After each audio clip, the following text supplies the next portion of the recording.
मेरे पास आज ये एक सैमसंग का मॉडल आया है जो कि डेड कंडीशन में है और ये कस्टमर ने कहीं दिया हुआ था तो वहाँ से रिपेयर नहीं हो पाया है, तो कस्टमर मेरे पास लेके आया।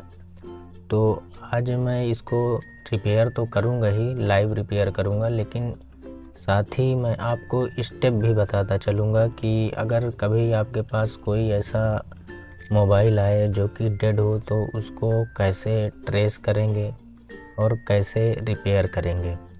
तो वीडियो में बने रहें, बहुत कुछ आपको इसमें सीखने को मिलेगा, क्योंकि मैं आज इस सेट को रिपेयर करूंगा, वो भी लाइव रिपेयर करूंगा। इसमें कोई भी कट नहीं होगा। जो जो स्टेप करके मैं मोबाइल को ट्रेस करता हूँ, फॉल्ट ट्रेस करता हूँ, फॉल्ट फाइंड करता हूँ, तो वो सब चीज़ें मैं इसमें बताऊंगा। तो उसके लिए आप लोग वीडियो पे पूरी बने रहें, क्योंकि मैं इसको आज लाइव रिपेयर करूंगा। तो सबसे पहले मैं इसको खोल लेता हूँ।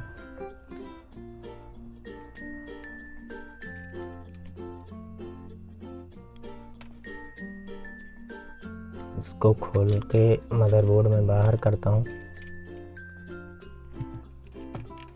आप देख सकते हैं कि इसमें सारी सील्ड निकली हुई है। इसका मतलब है कि कोई ना कोई तो इसको रिपेयर कर ही रहा था, तभी उसने सील्ड निकाला होगा। तो कभी भी सेट को रिपेयर करने से पहले सबसे पहले आपको उसका कैमरा बाहर कर लेना है, क्योंकि जब भी हम काम करते हैं तो काम करते वक्त ग्लू पेस्ट ये सब लगने से कैमरा डैमेज हो जाता है, और कभी हम भूल जाते हैं कैमरा निकालना तो एसएमडी का यूज कर लेते हैं, तब भी कैमरा का लेंस ख़राब हो जाता है। तो सबसे पहले तो आपको कैमरा बाहर निकाल लेना है, और उसके बाद हम सबसे पहले मदरबोर्ड में चेक करेंगे शार्टिंग और उसकी वैल्यू। तो ये मल्टीमीटर है, इसको बजर मोड पे रखा हुआ है। अब हम इसमें बैटरी कनेक्टर की प्लस और माइनस पिन पे चेक करेंगे कि रीडिंग क्या है, इसमें रीडिंग क्या आती है, शार्टिंग है कि नहीं है। सबसे पहले हम बोर्ड में शार्टिंग ही चेक करेंगे। तो ये हमारा ग्राउंड की पॉइंट है, तो ग्राउंड हमारा तो ग्राउंड ही रहेगा। उसके बाद ये प्लस की है। आपने देखा कि अगर हम ये देखें कि प्लस की लाइन पे अगर हम टच कर रहे हैं तो कोई भी शार्टिंग नहीं है। आप यहाँ पे मीटर पे देखिए, और मैं ये बैटरी कनेक्टर की प्लस पे जब टच करता हूँ तो देखिए कोई भी शार्टिंग नहीं है। लेकिन क्या ये पक्का है कि शार्टिंग नहीं है? ऐसा बिल्कुल भी नहीं है। कभी भी आपके पास कोई भी एंड्रॉयड फ़ोन आए तो सबसे पहले आपको बैटरी कनेक्टर पे चेक करना है उस पे शार्टिंग है कि नहीं। अगर उस पे शार्टिंग नहीं आती है तो ये नहीं समझना है कि हमारे मोबाइल में शार्टिंग है ही नहीं। आपको उसके बाद चेक करना है, ये जो हमारा देखिए 4G PFO है, यहीं पे हमें 2G PFO मिलेगा। तो आपको PFO के पास डायोड और कैपेसिटर लगे मिल जाएंगे। ये देखिए, ये कैपेसिटर है और ये डायोड है।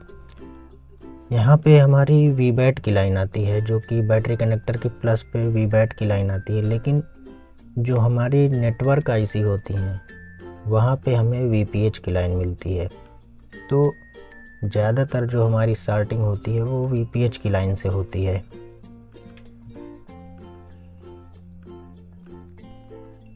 तो अब मैं वीपीएच की लाइन को चेक करता हूँ। ये मैंने कैपेसिटर के एक सिरे पे लगाया, बीप की आवाज़ आ रही है। अब मैं दूसरे सिरे पे लगाता हूँ, तब भी बीप की आवाज़ आ रही है। मतलब कि हमारी वीपीएच लाइन में कहीं ना कहीं से शार्टिंग है। तो जब भी वीपीएच की लाइन में शार्टिंग होगी तो आपको ये नहीं करना है कि ये कैपेसिटर बीप कर रहा है तो इसको निकाल दिया, डायोड बीप कर रहा है तो डायोड निकाल दिया। ऐसा बिल्कुल भी नहीं करना है। तो शार्टिंग हटाने का तरीका मैं बताऊंगा। शार्टिंग हटाने के लिए सबसे पहले आपको डीसी पावर सप्लाई लेनी है। जो कि 5 एम्पियर की होनी चाहिए, और उस पे आपको सेट करना है 5 वोल्ट 5 एम्पियर। वैसे जहाँ तक है पहले से हम जो काम करते हैं वो 4.2 वोल्ट पे करते हैं, 4 वोल्ट पे करते हैं। लेकिन जब भी हमें सॉल्टिंग हटानी होगी, VPH की लाइन और VBAT की लाइन, ये चीज़ ध्यान रखें, VPH की लाइन की और VBAT की लाइन की जब हमें सॉल्टिंग हटानी होगी तब हम 5 वोल्ट सेट करेंगे और 5 एम्पियर सेट करेंगे। 5 वोल्ट 5 एम्पियर, ये चीज़ ध्यान रखें। और उसके बाद हम क्या करेंगे, ये आयरन लेंगे और हमें रोजिन पेस्ट लेना है। ये ऐसा हमें रोजिन पेस्ट आता है, ये 15-20 रुपए की डब्बी आती है, आप लोग इसको ख़रीद सकते हैं। उसके बाद आपको इस आयरन से पूरे मदरबोर्ड में इस तरीके से वाइट रोजिन के वाइट जो स्मोक होती है उसको पूरे में लगा लेना है। वीडियो को पूरी देखें, क्योंकि कैसे सॉल्टिंग हटाई जाती है आप लोग देखते होंगे कि सॉल्टिंग हटाने के लिए कैपेसिटर तोड़ते जाते हैं लेकिन सॉल्टिंग नहीं हटती है। तो इस तरीके से मैं बताऊं कैसे एक बार में आपकी सॉल्टिंग हटेगी।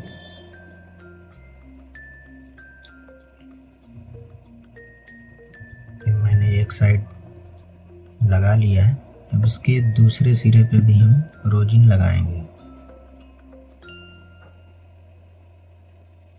क्योंकि इधर हमारी लाइट आईसी है और चार्जिंग आईसी है, PMI आईसी है।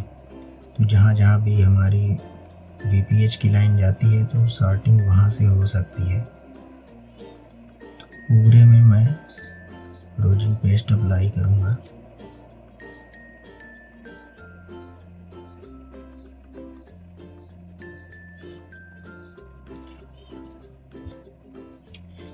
ज़रूरी नहीं है कि आपके पास भी सैमसंग A50 मॉडल हो, कोई भी मॉडल हो, आपको तरीका यही अपनाना है। इसी तरीके से आपको काम करना है, जिससे आपका काम भी आसान हो जाएगा और ये होगा कि आपका काम जल्दी भी होगा।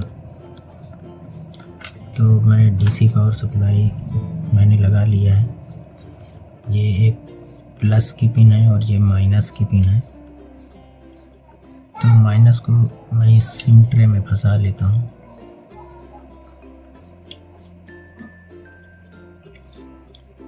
ये इस तरीके से मैंने लगा लिया है और पावर सप्लाई को मैंने 5 वोल्ट 5 एम्पियर पे सेट कर दिया है। तो ये कैपेसिटर जो हमारा था बीप कर रहा था, आपको इधर कहीं भी पावर आईसी के पास किसी कैपेसिटर पे नहीं टच करना है, नेटवर्क आईसी के पास ही आपको ये चीज़ करके देखना है। तो ये जो ऊपर का सिरा है हमारा ग्राउंड ही है, लेकिन जो नीचे का सिरा है ये हमारी VPH की लाइन का सिरा है, लेकिन ये भी शॉर्ट है जिसकी वजह से ग्राउंड बता रहा है। तो अब मैं इस पे वोल्टेज दूंगा और देखूंगा कि कहीं से हमारी जो स्मोक है वो उड़ रही है कि नहीं। तो देख रहे हैं इधर तो कुछ भी नज़र नहीं आ रहा है,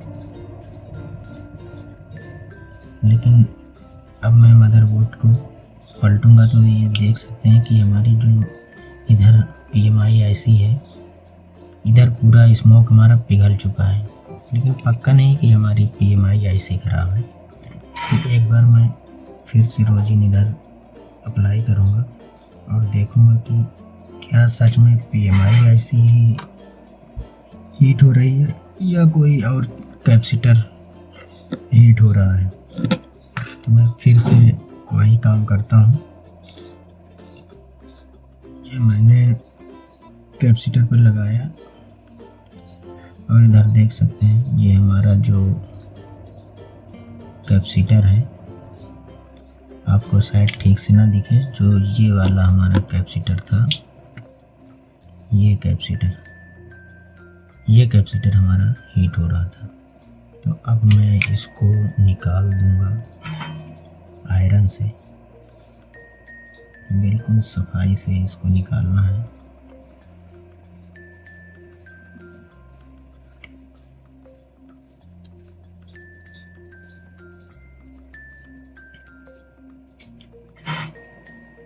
तो इसको मैंने निकाल दिया है। अब मैं उसी जगह पे जहाँ पे हमें शार्टिंग आ रही थी, अब मैं उसको फिर से चेक करूँगा कि शार्टिंग हट जाती है कि नहीं।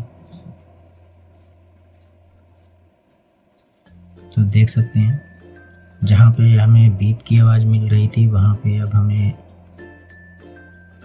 रीडिंग मिल रही है। तो इसका मतलब है कि हमारी शार्टिंग हट चुकी है और हमारी बोर्ड भी ऑन हो चुकी होगी।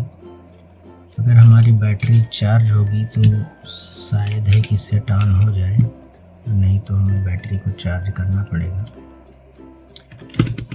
एक बार बैटरी चेक कर लेते हैं, उसके बाद सेट को ऑन करेंगे।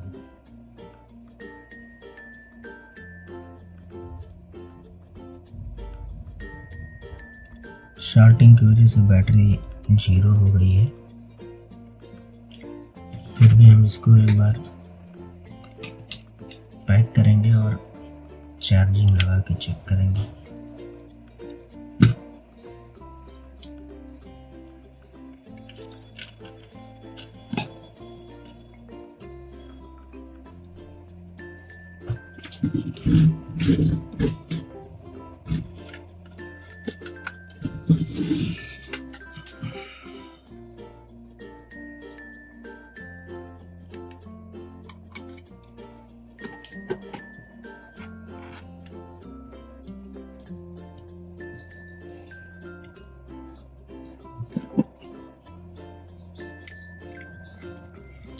ये देख सकते हैं चार्जिंग लोगो आ गया। बैटरी हमारी जो है बिल्कुल 0 थी। आपने देखा ही होगा कि मैंने जब मीटर से चेक किया तो बैटरी 0 थी।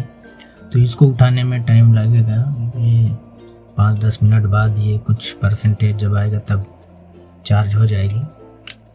तो इस तरीके से आप लोग स्टेप बाय स्टेप काम करके अपनी स्किल को आगे बढ़ा सकते हैं और एक अच्छा टेक्नीशियन बन सकते हैं। क्योंकि एक अच्छे टेक्नीशियन की पहचान यही है कि वो स्टेप बाय स्टेप चलता है, तुक्केबाजी से काम नहीं करता। तो जब तक ये बैटरी चार्ज होगी और सेट भी ऑन हो चुका है, तो आप लोग वीडियो अच्छी लगी हो और जानकारी पसंद आई हो तो चैनल को सब्सक्राइब भी कर दीजिए और एक लाइक ज़रूर कर दीजिएगा।